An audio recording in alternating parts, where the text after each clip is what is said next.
Assalamu alaikum wa rahmatullahi wa barakatuh. Lesson number 6. The Reward. Written by Lord Dunsany. Read by Muhammad Afzal for first year students. Our talk at the club one day was of opportunity and determination. Some said opportunity was required for success and millions never had it. Others that only determination was needed. And then Jorkan joined in, all for determination. If a man was determined to get anything and stuck to it long enough, he got it, said Jorkins. Anything? Asked Turbot. Anything, Jorkins replied, so long as he sticks to it and sticks to it hard enough and long enough. Anything, whatever.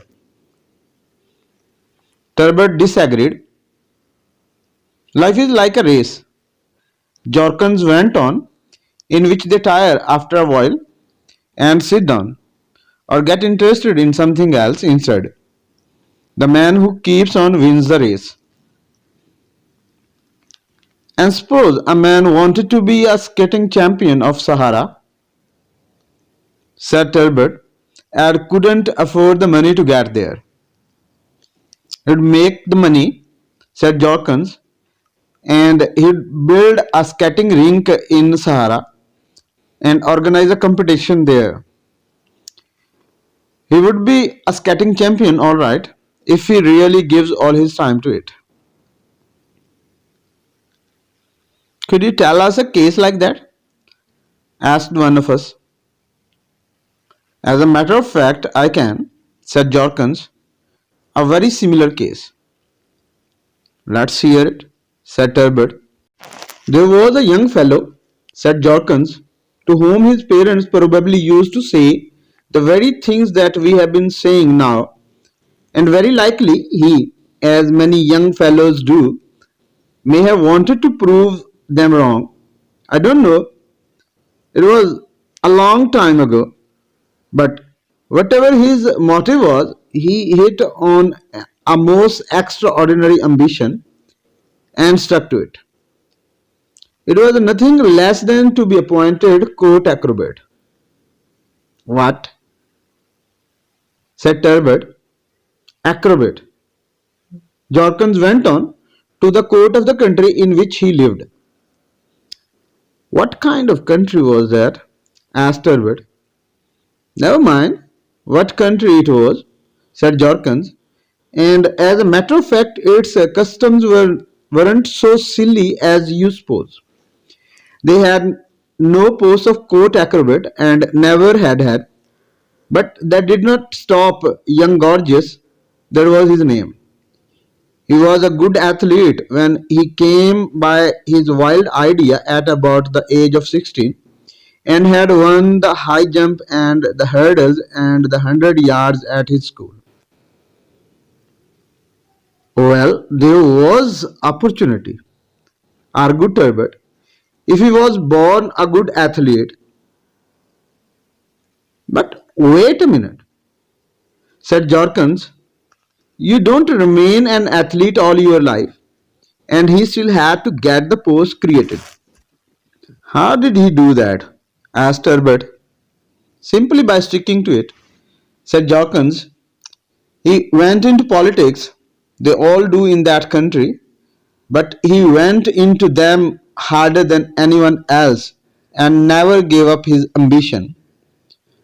Of course, he made speeches and fine ones on many other subjects, but all the while he stuck to his one idea. The years went by, and the day came when he had power enough to preach his ambition openly, and he told them how the glory of their country and of its ancient throne would be increased if the post of court acrobat were created. He gave examples of other courts and greater ones. Of course, many opposed him. That is politics. Of course, it took a long time. That is politics too. But as the years went by, he wrote down opposing arguments till he had taught people what a lesson it would be to all the nations to have a young athlete at court exhibiting perfect physical fitness, and how such an example would strengthen their soldiers and enable them finally to win the just rights of the nation in victorious battles against their accursed neighbors. And so the idea caught on, and to make a very long story short, the post of court acrobat was duly created. Both parents of Gorgias were by then long dead, but then little remained to be done. He had only to stick for a few more days to that wild idea of his. And then, when the question arose of choosing an athlete to fill the newly made post, whom could they choose but the man who had worked for it all those years? So Gorgeous was appointed acrobat to the court and learned so late in life what always takes time that his parents were right after all. It only remained then to inaugurate him, and that is where I came on the scene. Wandering about Europe as I used to do in those days when food used to be cheap and I was young and could easily walk long distances. I came to that country and they were wonderfully friendly, and they let me see the great ceremony which took place as soon after the creation of the post as gorgeous uniform could be got ready, and very magnificent clothing it was.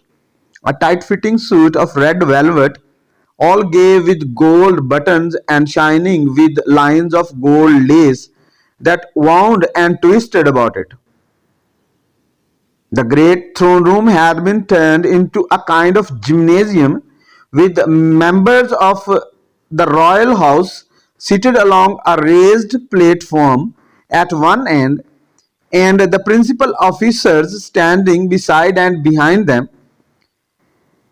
Great curtains of red and gold were hung along the walls, and the high swings of acrobats hung down with gilded ropes from the ceiling, and a row of neat hurdles was arranged on the polished floor, like the ones over which Gorgias had won his race when at school. Lights glittered. A band in pale green and gold played softly, and it was indeed a splendid scene.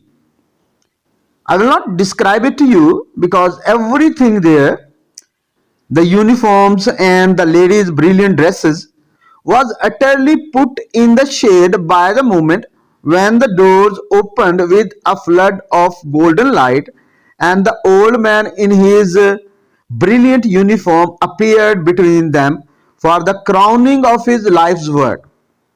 His white hair and the red uniform of the court acrobat showed each other off to perfection, and his thin figure, worn with age, was made all the more melancholy by the tight fitting uniform.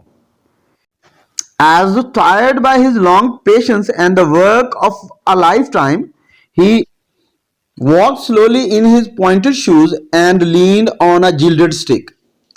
He came to the hurdles that he remembered over which once he had won so easy a victory. As he came to the first, he looked up for a moment with a slightly sad expression towards the royal platform, as though he asked some question with his eyes. Whatever the question was, it was at once understood.